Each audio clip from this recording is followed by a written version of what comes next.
Hello students, welcome to Compusoft. आज हम Excel के अंदर पहला सेशन स्टार्ट करने जा रहे हैं, जिनमें हम ये देखेंगे कि एक्सेल हमें क्यों यूज करना है, एक्सेल कहाँ कहाँ पे यूज होता है और एक्सेल का यूज करके हम क्या क्या कर सकते हैं। तो एक्सेल को बेसिकली हम डेटा स्टोर करने के लिए यूज करते हैं, उसको ऑर्गेनाइज करते हैं, उसको मैनिपुलेटिंग करते हैं और एक अच्छा सा रिजल्ट शो करते हैं, जिनको आप कह सकते हो कि हम एक रिपोर्ट जनरेट करते हैं एक्सेल के थ्रू। तो कैलकुलेटिंग पर्पस के लिए जो भी हमें चीजें चाहिए वो सब कुछ हम एक्सेल में कर सकते हैं। तो let's start the chapter. Screen में जैसे आप देख पा रहे हैं, यहाँ पे बताया गया है कि माइक्रोसॉफ्ट एक्सेल जो है वो उसका एक इंपॉर्टेंट जो यूज है वो कहाँ कहाँ पे होता है। सबसे पहला पॉइंट हम समझेंगे, ऑर्गेनाइजिंग एंड स्टोरिंग डेटा। तो एक्सेल का यूज बेसिकली डेटा को स्टोर करने के लिए यूज होता है और ऐसे वैसे स्टोर नहीं करना, एक ऑर्गेनाइज तरीके से स्टोर करना होता है। तो पहला यूज ये है। सेकेंड यूज ये बताया है कैलकुलेशंस एंड एनालिसिस। तो डेटा को कैलकुलेट तो करेंगे ही करेंगे, साथ साथ में हम एनालिसिस भी करेंगे कि कहाँ पे हमारा जो डेटा है उसके अकॉर्डिंग कहाँ पे हमें ज्यादा प्रॉफिट हो रहा है, कहाँ पे ज्यादा लॉस हो रहा है, कहाँ पे हमें वर्क करने की जरूरत है, कहाँ पे हमें काम करने की जरूरत नहीं है। तो ये सब चीजें अकॉर्डिंग टू द डेटा हम समझेंगे। नेक्स्ट आता है डेटा विजुअलाइज करना यूजिंग चार्ट्स एंड ग्राफ। तो डेटा को एनालाइज करने के लिए सबसे पहले डेटा को विजुअलाइज करना भी जरूरी होगा। तो डेटा को विजुअलाइज करना, एक पिक्टोरियल फॉर्म में देखना है, तो उसके लिए हम चार्ट्स एंड ग्राफ्स का यूज जरूर करेंगे। Pivot table for summarising and analysing large data sets. तो अगर लार्ज अमाउंट ऑफ डेटा को आप समझना चाहते हैं, उसको समराइज करना चाहते हैं, तो उसके लिए सबसे बेस्ट ऑप्शन होता है पिवट टेबल। तो ये भी बहुत इंपॉर्टेंट पॉइंट है। नेक्स्ट है डेटा फिल्टरिंग करना and sorting for managing and manipulating data. तो डेटा को इजी फॉर्म में समझना, इजी फॉर्म में रीड करना, व्यू करना, तो उसके लिए हमें फिल्टरिंग आना चाहिए और सॉर्टिंग आना चाहिए। फिल्टरिंग का मतलब डेटा को हम सर्च कर पाए हमारे रिक्वायरमेंट के अकॉर्डिंग। सॉर्टिंग मतलब जो असेंडिंग या डिसेंडिंग ऑर्डर में अरेंज करना। तो ये सब चीज हम एक्सेल में कर सकते हैं। नेक्स्ट है conditional formatting to highlight specific data based on conditions. तो कंडीशनल फॉर्मेटिंग करना मतलब डेटा को एक डेकोरेट करना है, एक हाईलाइट करना है और on the basis of condition. तो जो भी हमारी कंडीशंस होगी उसके हिसाब से हम डेटा को हाईलाइट करेंगे कि कहाँ पे हमारा डेटा लो है उसको हम रेड कलर में दिखाए, जहां पे डेटा हमारा हाई है वहां पे ग्रीन कलर आना चाहिए। तो ऐसे कुछ कंडीशंस हम अपने हिसाब से अरेंज कर सकते हैं। तो ये चीज समझनी है। उसके बाद data validation for data accuracy. Data validation का मतलब ये है कि हम डेटा को चेक करें कि प्रॉपर है कि नहीं। अगर नहीं है तो बता दे कहाँ पे आपका डेटा वैलिड नहीं है, कहाँ पे आपका डेटा रॉन्ग है। तो ये सब चीजें होती है डेटा वैलिडेशन पे। तो ये सारी चीजें हम एक्सेल में कर सकते हैं और ये मेन पर्पस होता है कि हम एक्सेल का यूज इस प्रकार से करें। तो आज जो हमारा फर्स्ट सेशन है इसमें हम ये देखने वाले हैं कैसे एक्सेल का यूज करना है एकदम जीरो लेवल से, बिगिनिंग से। ओके, तो सबसे पहले हम स्टार्ट करते हैं एक्सेल।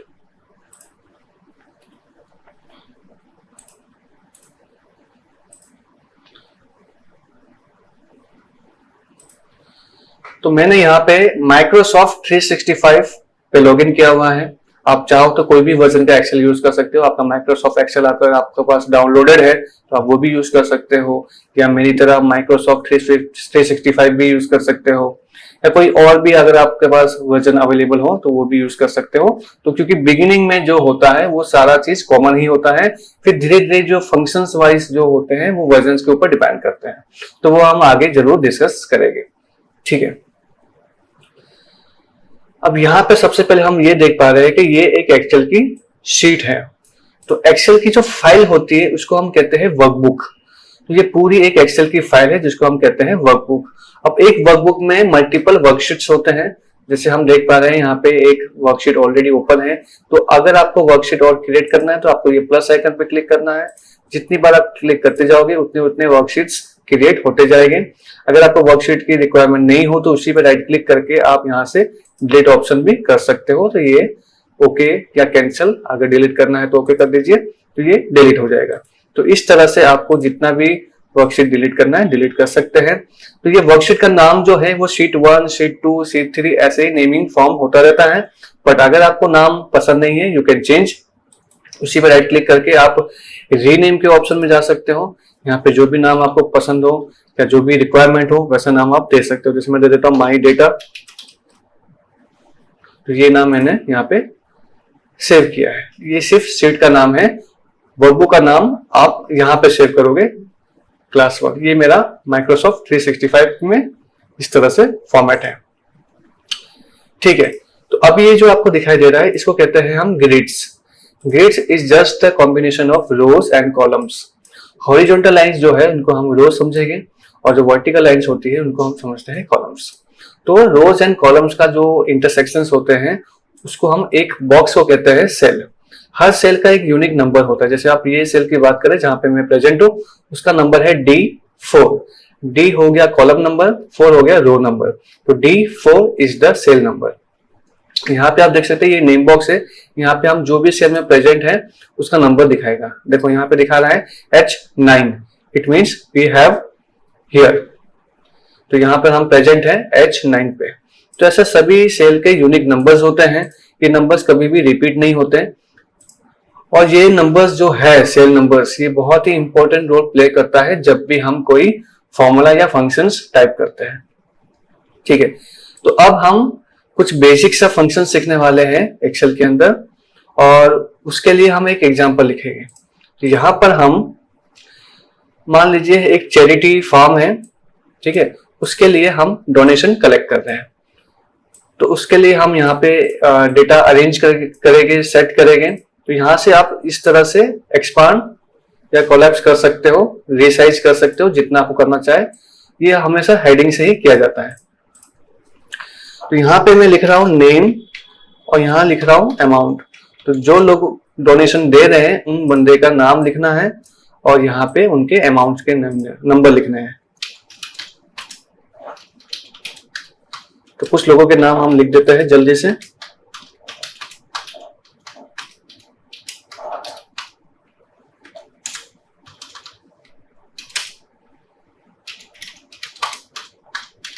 तो यहाँ पे मैंने कुछ लोगों के नाम लिखे, उन्होंने जो जो अमाउंट डोनेट किए हैं वो अमाउंट नंबर्स में यहाँ पे लिख देता हूं।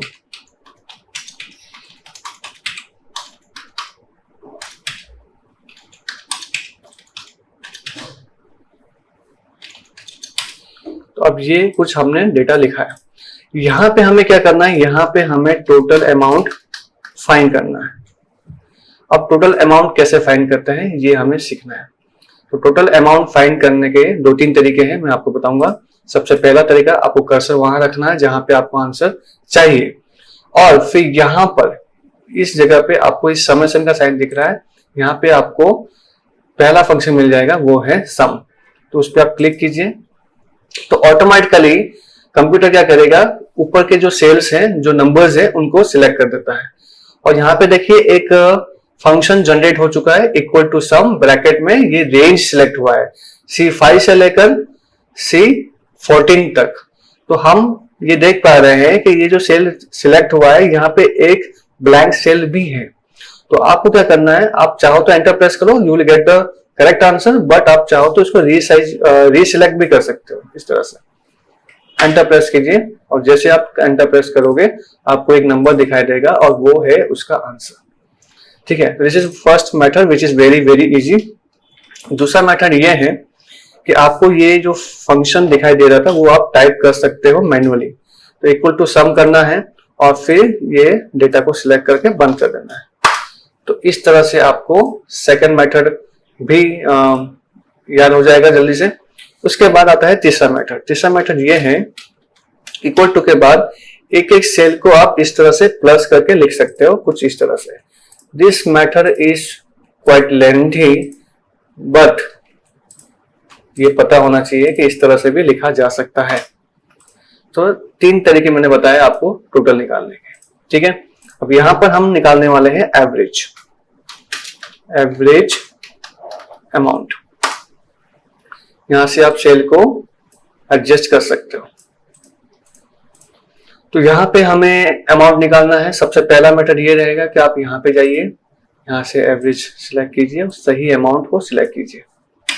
This is first method. Second method ये है, इक्वल टू करके आप लिख दीजिए एवरेज, ब्रैकेट ओपन और सही डेटा को सिलेक्ट कीजिए, close the bracket and enter. And the third method is equal to के बाद आपको, अगर आपके पास टोटल है कोई भी, आप एक सिलेक्ट कीजिए, divide by number of donors, 1 2 3 4 5 6 7 8 9 लोग हैं, तो आप इस तरह से कर सकते हैं। तो this are the 3 methods to find the average. Okay fine. अब यहाँ पे हम क्या करने वाले हैं, हम यहाँ पे निकालने वाले हैं मैक्सिमम अमाउंट। तो मैक्सिमम अमाउंट इसके अंदर कितना है वो हमें यहाँ पे चाहिए। तो उसके लिए हम यहाँ पे वापस जाते हैं, यहाँ पे हम ले लेंगे मैक्स। ठीक है, तो मैक्स पे क्लिक करेंगे और सारे डेटा को सिलेक्ट कर देंगे, तो मैक्स उसमें से मिल जाएगा। सिमिलर इक्वल टू मैक्स लिख कर भी कर सकते हो, मैक्स लिखना है, ब्रैकेट ओपन करके सिलेक्ट करना है इस तरह से। नेक्स्ट हम निकालेंगे मिनिमम अमाउंट, सबसे कम अमाउंट क्या है ये हमें फाइंड करना है। यहां से हम ले लेंगे मीन और सही अमाउंट सिलेक्ट करेंगे। मीन अमाउंट आप लिख के भी कर सकते हैं, इक्वल टू मीन लिखिए, ब्रैकेट ओपन करके सारा डेटा को सिलेक्ट कीजिए एंड क्लोज करके एंटर कीजिए इस तरह से। अब हम क्या देखने वाले हैं, अब हम देखने वाले हैं टोटल डोनर्स। अभी तो मैंने लिमिटेड नाम लिखे हैं, 9 लोगों के नेम्स लिखे हैं, बट हो सकता है इन फ्यूचर हम बहुत सारे लोगों का नाम लिखे, तो उसको काउंट करना और फिर लिखना is not a good habit. तो यहाँ पे हम क्या करेंगे, हम यहाँ पे फंक्शन यूज करेंगे जिससे ये बता देगा कि कितने लोग हैं। तो उसके लिए आपको सिंपल काउंट नंबर्स पे जाना है, सही डेटा को सिलेक्ट करना है। यस, काउंट नंबर्स उसका फंक्शन का नाम है, लेकिन यहाँ पे आप जब इसको यूज करोगे तो लिखा हुआ आता है काउंट ओनली, काउंट लिखा हुआ ही आता है, और इसमें आपको नंबर सेल्स को ही सिलेक्ट करना होता है। आप अल्फाबेट सेल को सिलेक्ट करोगे तो आपको नहीं मिलेगा आंसर। ठीक है, इसका ध्यान देना है। देखिए यहाँ पे 9 आ चुका है जो कि सही है। अब यही चीज आप लिख के कर सकते हैं, उसके लिए आपको इक्वल टू काउंट लिखना है, ब्रैकेट ओपन करके सिलेक्ट करना है नंबर्स ओनली। तो ये जो 5 बेसिक फंक्शंस है ये आपको एवरीडे काम लगने वाला है, तो ये चीज आपको अच्छे से आना ही चाहिए। तो किस प्रकार से हमने यहाँ पे सम का यूज किया है, average, mean, max and count, तो ये आपको 5 फंक्शंस एवरीडे काम लगते हैं, तो उसको आप यूज कीजिए। अब यहाँ पे अगर आपको बॉर्डर देना है या कुछ फॉर्मेटिंग करना है तो आप उसके ऑप्शंस में जाके देख सकते हैं। यहाँ पे बॉर्डर दिया हुआ है, बॉर्डर कर दिया मैंने। ठीक है, आप हेडिंग को कुछ कलर करना चाह रहे हैं, यहाँ पे कलर के भी ऑप्शन बहुत सारे अवेलेबल है, तो आप अपने हिसाब से कोई भी कलर चूज कर सकते हो। थोड़ा बोल्ड कर दीजिए, थोड़ा इटैलिक कर दीजिए। तो ये सब बेसिक चीजें हैं जो आपको वैसे तो पता ही होगा, लेकिन फिर भी आप एक बार खुद सेल्फ ट्राई जरूर कर लेना। ठीक है, ओके। अब इसके बाद हम दूसरे शीट पे आते हैं, थोड़ा जूम कर देते हैं। अब जूम करने के लिए अब यहाँ पे प्लस माइनस दिया रहता है, आप इसको यूज कर सकते हो जूम करने के लिए। अब यहाँ पर हम दूसरा एग्जांपल कंसिडर करेंगे। जैसे हम मान लीजिए हमारा कोई शॉप है, इलेक्ट्रॉनिक का शॉप है, एंड उसमें हमें जो भी कस्टमर्स आते हैं, परचेस करते हैं, बाय करते हैं, तो उनका जो डिटेल्स है वो मुझे एक्सेल शीट पे मेंटेन करना है। तो यहाँ पे मैं क्या कर रहा हूँ, सबसे पहले एक सीरियल नंबर लिखूंगा, फिर यहाँ पे मैं उन कस्टमर जो परचेस कर रहे हैं जो डेट को, वो डेट लिखूंगा, फिर कस्टमर का नाम भी लिखूंगा, फिर उसके बाद उन्होंने क्या प्रोडक्ट खरीदा वो आइटम का नाम लिखूंगा, उसकी प्राइस लिखूंगा, फिर क्वांटिटी लिखूंगा, देन टोटल। अगर हम डिस्काउंट भी दे रहे हैं तो डिस्काउंट कितना दे रहे हैं, वो डिस्काउंट जो परसेंटेज है वो भी हम लिखेंगे।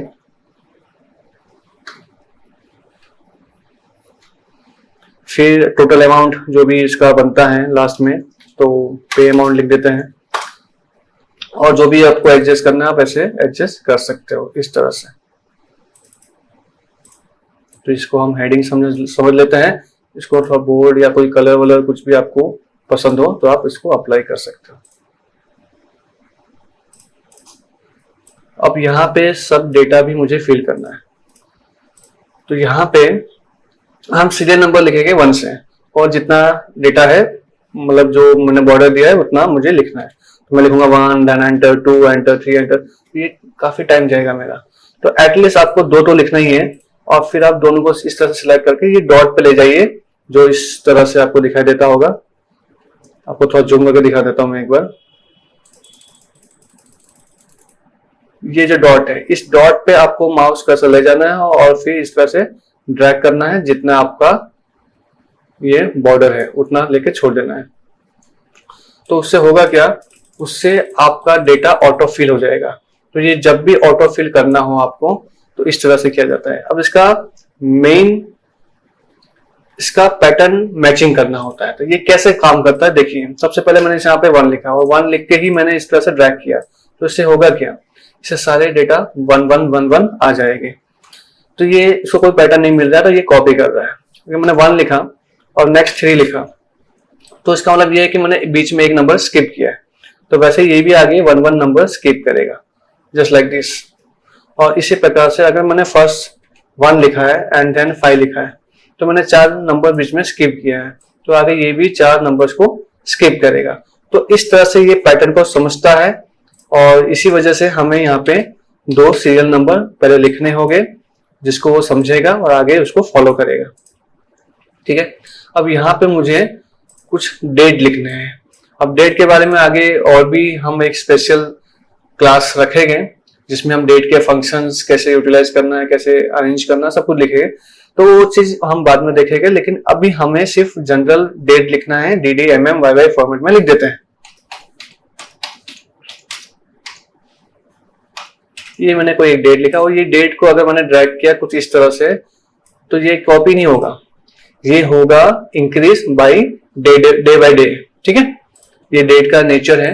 आप एक डेट लिखोगे और ड्रैग करोगे तो वो ऑटोमेटिकली इंक्रीमेंट होता रहता है। यहाँ पे हमें कस्टमर का नाम लिखना है, और मैंने प्रीवियस शीट में कुछ लोगों के नाम लिखे हुए ही है, तो उसको हम करेंगे Ctrl+C से कॉपी। और जब पेस्ट करोगे तो Ctrl+V से पेस्ट नहीं करना है। इससे क्यों नहीं करना है, क्योंकि इसमें क्या कलर्स भी आ जाते हैं। अगर आपको कलर सेम चाहिए तो आप यूज कर सकते हो, बट सजेस्ट करूंगा कि आप ऐसे कॉपी पेस्ट मत कीजिए। राइट क्लिक करके आपको पेस्ट स्पेशल में जाना है और यहाँ पे वैल्यू ओनली ही लेना है। तो इसमें सिर्फ आपको वैल्यू मिलेगा, वो जो फॉर्मेटिंग है वो नहीं मिलेगा। ठीक है, तो इस तरह से आप ध्यान दे सकते हैं। ओके, तो मैं कुछ लोगों के नाम लिख देता हूं यहाँ पे।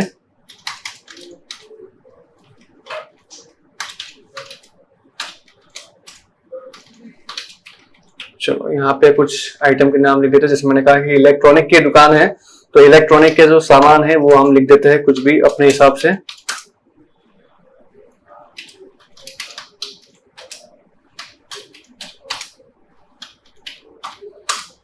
कुछ प्रोडक्ट को हम रिपीट भी कर सकते हैं, डजंट मैटर।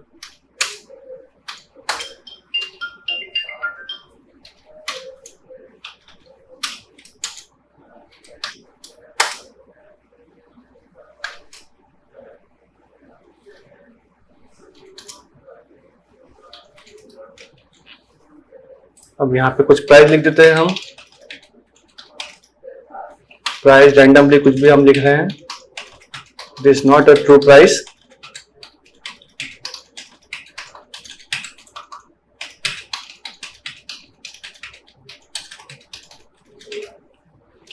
क्वांटिटी हम थोड़ा सा लिख देते हैं।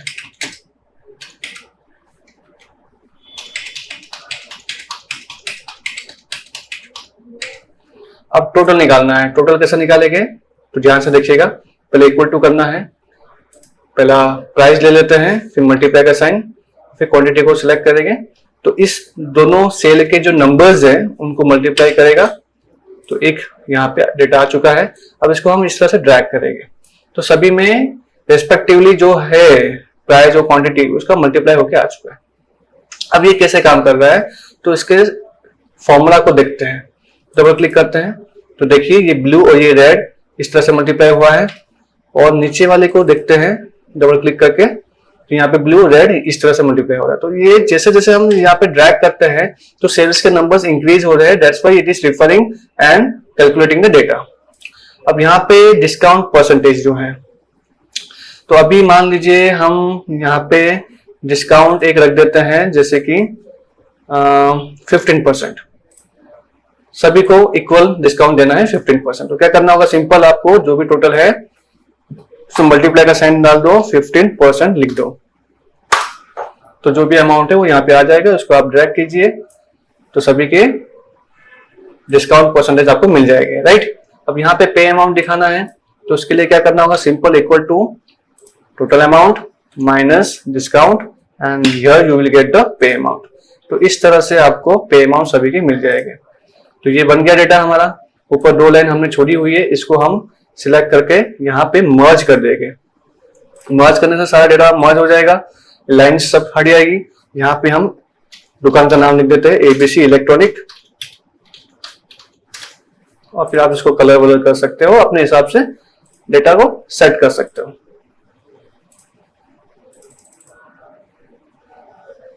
ठीक है, फाइन, लुकिंग गुड। और यहाँ पे आप चाहो तो टोटल भी निकाल सकते हो, equal to sum, bracket open, select the range,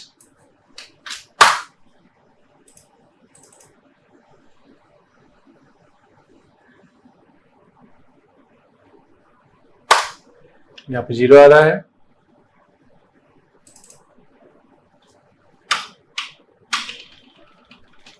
फिर से एक बार ट्राई कर लेते हैं, equal to sum, bracket open,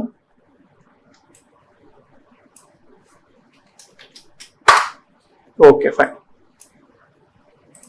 तो इस तरह से हमें डेटा मिल चुका है। तो होप आपको ये समझ में आ गया होगा। इसी तरह से और भी बहुत सारे ऑप्शंस हैं, बहुत सारे फंक्शंस हैं, हम आने वाले वीडियो में जरूर पढ़ेंगे। तो ये चीज आप एक बार अच्छे से प्रैक्टिस कर लीजिए। नेक्स्ट वीडियो में फिर मुलाकात होगी, तब तक के लिए goodbye, take care and thank you.